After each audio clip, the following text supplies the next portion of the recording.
6月11号、6月12号真是狼崩的一天啊！台视宣布要在6月12号公测啊，给网易整麻了。网易立马把怀旧服搬上来，米其名曰抗压服，说什么玩家一起冲爆服务器啊，然后就送小红龙。别说了，网易就你这逼服务器，我上线1个小时已经被冲爆3次了，好吧？他明明可以直接送我小红龙的，他偏要找个借口，他真的我哭死。腾讯这波确实牛逼啊！为什么呢？因为台式世界它的这个游戏质量吧，你别说对标魔兽世界啊，它就算是对标手游托拉姆物语，它也对标不上。就这逼品质啊，它还能逼网易一把。腾讯这波属于是营销成功了啊！但是受伤是谁呢？就是我们玩家，好吧？原本是写了很多文案的，但最后我发现啊，不值得啊！为了这款游戏写那么多文案，不值得。这我就来挑几点说一下。首先，这个塔瑞斯世界它是作为免费游戏发布的，我们的大预言家鲁迅曾说过啊，免费游戏才是最贵的，好吧？这个的话，双口商是刚回归国服的，所以我就不用双口商来做对比了，我用狒狒14代做对比。MMO 游戏它和其他游戏不一样的一点是什么 ？MMO 游戏它不仅注重打本，它还要注重社交。打架吗？什么游戏不能打呢？你去鬼泣上搓一顿，你也能打几个怪呀，对吧？你为什么偏要把这个塔瑞斯世界搞成一个什么副本模拟器啊？副本模拟器我玩别的游戏不行吗？我玩 DNF 还不是照样行？你偏偏就要出一个10年前画质的游戏来。哦，对不起啊，他还不如10年前画质。腾讯发布前还说，商端互通，什么商端互通啊？不就是 PC 上挂个手游模拟器吗？啊，美其名曰商端互通是吧？那你这么说的话，原还是全方位上线的，除了 NS 的非国服读不上吧？塔瑞斯作为一个免费游戏，那就证明它还是需要有资金收入。那资金收入来源哪呢？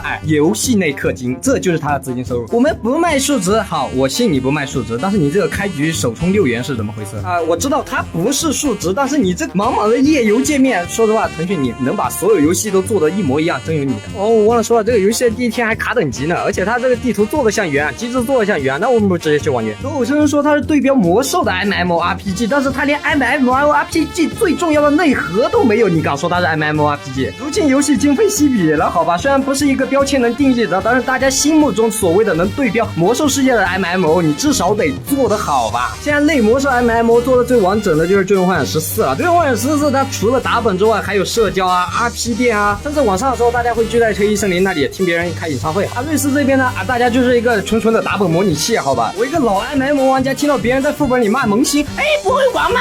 你怎么不会啊？连循环都不会啊？你这装备怎么回事啊？听得我心寒呀！这你妈就是打本模拟器，好吧？哪来的友善了？哪来的社交了？那社交就是对线是吗？那我不如玩王者荣耀。其他地方我也简略的说一下，比如说所谓的这个职业平衡，压根没有职业平衡。所谓的职业平衡，我就是把一套数值用在所有角色上，一套打法用在所有角色上，所有角色都必须给我涨了之后又要上循环，基本就是大概这样啊，顶多就是技能键位换一下，其实大概循环都是一模一样的。比如像刺客这种角色放在其他 MMO 里面都是需要操作的那种，我操，打身位啊，打侧身，打背身，哇，一套循环下来人都要累成狗。但是塔瑞斯里面呢，我玩所有职业的这个技能循环啊，不能说大差不差，只能说是略有不同。最基本的战斗机制你能做的跟一坨屎一样，你还敢说你是类魔兽 MMORPG 啊？我建议换塔直接申请类魔兽 MMORPG 好吧，换塔都比你强。现在我来说一个最严重的问题，就是社交性。大家玩 MMORPG 不是只为了打怪呀，哥哥。确实有很多玩家选择开荒加入第一梯队，但是你不能让这个游戏只有战斗呀。我现在把社交分为2个大类，分别是视听2种。首先我们先说视，就是能看见的东西。瑞士里面有1000套动作和1000个衣服，完全能让你和别人与众不同，好吧？别人跟你买的外观是一模一样的，那又怎么样了？装备又不是不能当外观穿。1000套衣服里面每一个装备都能单独拿出来自由搭配，这样一换算就得1、3、2、3、6、3、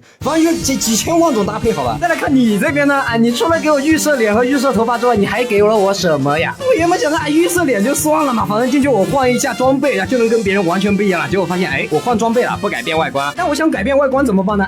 氪金氪金就行。氪金的这些装备它是套装，不能拆分来搭配的呀。而且总共就这么几套装备，跟我穿的一模一样，人多的是。对14里面我居然在大厅里面找我的队友啊，我一眼就能看见我的队友长啥样，因为只有他会这么穿，只有我知道他会这么穿。泰斯这边呢，你该不会不知道吧？所有男玩家和女玩家都喜欢自己搭配衣服。这个游戏要是能有奇迹能那就已经成功一半了，好吧？真搞不懂一个2024年的游戏怎么换个装备连外观都不会变啊！好，到此为止啊，这里就吐槽到这里。接下来我们要说一下听，大家都知道啊，《最终幻想14》里面有一个 ACT 插件，我们能够看出小队的伤害和阵容对比啊，然后进行及时的调整。而是这边你倒好，直接把 ACT 镶在界面里了是吧？退出的时候必须能看到，谁的伤害最高？我操，这点 DPS 怎么玩的？伤害还不如我这个 T 呢？有理由怀疑腾讯是故意引战的。S 账号不就是双向创8入驻，觉得有点太可惜了啊！妈的，我累了，毁灭吧！反正最后总结一下，就是塔瑞斯世界这个游戏纯纯一个打本模拟器，而且里面还有很多装备警察、装等警察、各种警察，随时随地准备冲你。反正这个游戏谁爱玩谁玩，毁灭吧，赶紧的！塔瑞斯世界就是腾讯为了逼网易把做出来的屁事戏。你要说腾讯他懂 MMO 吗？啊，他懂，但是他做出来吗？他做还没有换他好。腾讯你懂个鸡巴！反正这纯纯的就是猪肠鹅肠商业账号吧，市场上永远是我们玩家。不过好像受伤的也不是我们啊，毕竟魔兽世界怀旧服已经出了，可以免费体验7天啊，大家还不如去玩玩那个吧。虽然魔兽世界和最终幻想14界面是老了一点，画质是老了一点，但它真的是很干净啊，不像是这坨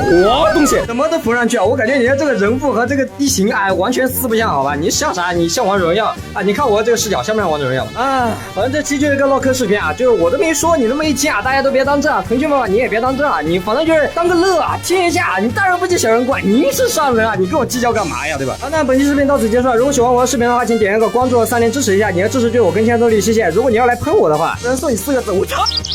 付塔瑞斯是吧？行，你付塔瑞斯吧。塔瑞斯什么时候光伏？你妈也什么时候光伏？现在的话，我该去玩我的魔兽世界怀旧服了。那3那哦不对啊，我任务还没改完，操！那就先这样了啊，我先去忙了啊，我们下期视频再见，3月了。